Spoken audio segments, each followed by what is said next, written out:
Naam, karibu kwenye uchambuzi wa novela inayofahamika kwa jina la A Walk in the Night and Other Stories iliyoandikwa na Alex Laguma kutoka nchi ya South Africa. Mpenzi msikilizaji, hasa mwanafunzi unayesoma literature in English pamoja na mwalimu unayefundisha somo la literature in English, nafikiri unakifahamu kitabu hiki, yani novela ya A Walk in the Night iliyoandikwa na Alex Laguma. Nimeamua nije na ujumbe kwako kwa ufupi kabisa juu ya alichokiandika Alex Laguma, swala la kutokomeza ubaguzi wa rangi. Racism ndo main themes kwenye novela hii ya A Walk in the Night. Taifa la South Africa, yani Afrika ya Kusini, hadi sasa wanakumbwa sana na racism, yani ubaguzi wa rangi. Kitabu hiki, yani novela hii ya A Walk in the Night, nimeichambua kwa mara ya 3 hii ya toka mwaka 2021. Naanza kazi ya uchambuzi kupitia mtandao wa YouTube. Kwa yule unayetaka uchambuzi kwa undani zaidi kwa kuzingatia form pamoja na content, unaweza kuandika A Walk in the Night by Teacher Kaliko Njike. Utaona audio nyingi sana nilizochambua juu ya novela hii. Lakini kwa leo nakuletea uchambuzi kwa ufupi kabisa juu ya A Walk in the Night. Kama nilivyosema, A Walk in the Night inazungumza swala la racism, yani ubaguzi wa rangi katika taifa la South Africa. Mwandishi Alex Laguma alikuwa ni mwanaharakati sana katika swala la haki za binadamu huko nchini South Africa. Ndio maana akaamua kuandika novela hii ya A Walk in the Night, kutoa elimu na kuonya wale wanaobagua watu wengine, hasa wa Afrika wanaoishi katika taifa la South Africa. Pia aliandika A Walk in the Night akiamini katika nchi za Afrika swala la ubaguzi wa rangi bado ni changamoto kwa maisha ya leo. Novela hii imeandikwa mwaka 1968. Kipindi hicho ubaguzi wa rangi katika bara la Afrika ulikuwa ni changamoto kubwa sana, maana nchi nyingi za Afrika zilikuwa zinapambana kupata uhuru, ila baadhi zilipata uhuru miaka hiyo ya 60.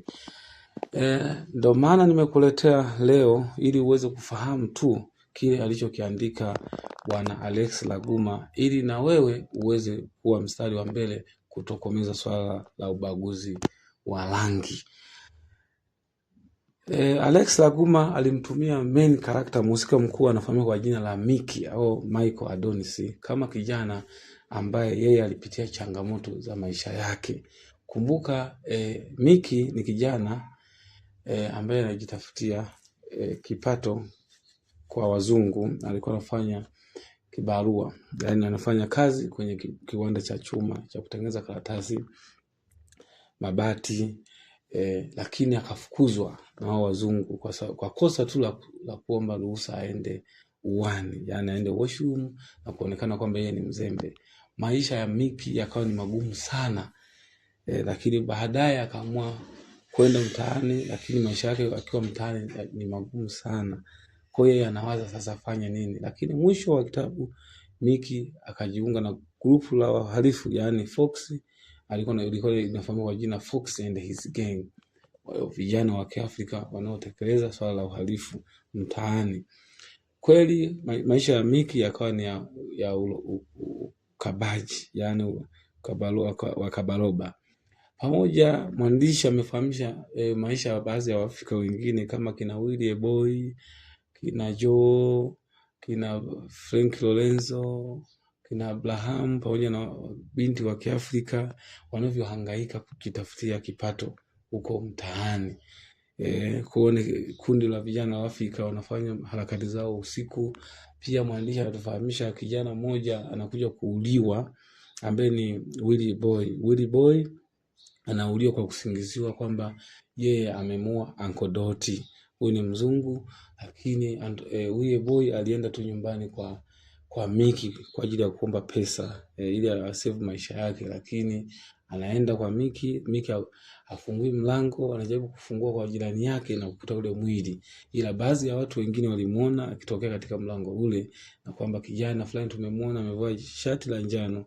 Lakini maaskari sasa wanafanya, kina Constable Hati, kina Andrews wanafanya patrol kumtafuta huyo mhalifu aliyepeleka kifo cha Uncle Dot, na kama yeye akawa anajihami, anakimbia lakini hajui sababu ni nini, lakini mwisho anapigwa risasi na baadaye akapoteza maisha. Kwa hiyo ni kiasi gani maisha ya Waafrika kipindi hicho walikuwa wanateseka sana. Kuna wengine wanaelezea hisia zao kali sana juu ya manyanyaso wanayopitia wakiwa wanafanya kazi katika mazingira yale. Hata Willie Boy akawa anaelezea anafanya katika hoteli ya Kilena, lakini maisha yake hafurahi katika juu, lakini anafanya tu kwa sababu maisha yenyewe ni magumu sana.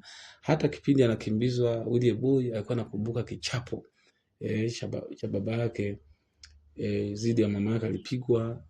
Pia naye anakumbuka kichapo juu ya mama yake alinunua samaki kwenye pesa za magazeti.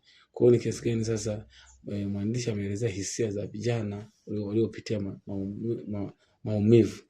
Pia mwandishi ameonyesha kijana yeye ambaye wa Kiafrika alikuwa hataki kujihusisha masuala ya ukabaro, anafanya kwa Joe yeye alikuwa hapendi kabisa, ndio pia alikuwa mshauri wa karibu wa Miki, yani Michael Adonis, kwamba asijihusishe na kazi ya uhalifu.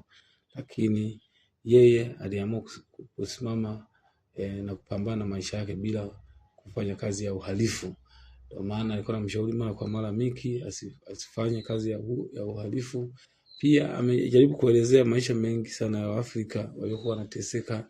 Kwa mfano ameelezea maisha ya Frank Lorenzo na familia yake. Amepanga chumba kimoja na watoto 4, lakini anajifunika shuka moja tu. Akitaka maji ya kunywa anaenda sehemu ya chooni kuchota maji. Kwa hiyo maisha ya poverty ni changamoto katika maisha ya taifa la South Africa kipindi hicho anaandika kitabu hiki. Pia ameonyesha baadhi ya maisha ya Waafrika, sasa Waafrika wale ambao wanawasaliti Waafrika wenzao, kama kina John Abraham. Anatoa siri juu ya kifo cha Uncle Dot ambaye ni mzungu, lakini mwisho wa siku anapelekea Willie Boy anauliwa kwa sababu tu ya maneno ya John Abraham. Lakini aliyefanya uhalifu kifo cha Uncle Dot ni nani? Ni Miki. Baada ya kumkuta njiani anapandisha gorofani amelewa, anaamua sasa amsaidie, lakini Uncle Dot anamtukana Miki, na Miki sasa anashikwa na hasira na bado na hasira za kufukuzwa kazi. Akaamua kuchukua ile wine aliyokuwa anakunywa akampiga kichwani kama kumtuliza, kumbe amepelekea kifo cha Uncle Dot. Kwa hiyo ni kiasi gani sasa maisha ya Afrika yalikuwa ni hivyo hivyo. Pia mwandishi ameelezea maisha ya wadada wa Kiafrika wanafanya ukahaba, prostitution, malaya. Kwa mfano kamtolea mfano Miss Gibbs, ni Mwafrika lakini anauza baa, lakini pia anaonekana ni mdada ameshajisikia na maisha yale. Kwa huo ndo short summary ya kitabu cha A Walk in the Night kilichoandikwa na Alex Laguma kutoka nchini South Africa, kwa lengo tu la kutoa elimu na kuwaamsha Waafrika wajue swala la ubaguzi wa rangi ni changamoto kubwa sana, linapelekea kushusha kwa maendeleo katika taifa husika au taifa fulani. Kwa hiyo tutokomeze swala la ubaguzi wa rangi, tusimbague mwenzako kwa jaishi kwamba ni tajiri au ni maskini. Kwa wote tuishi katika maisha ya aina moja. Asante sana kwa kunisikiliza.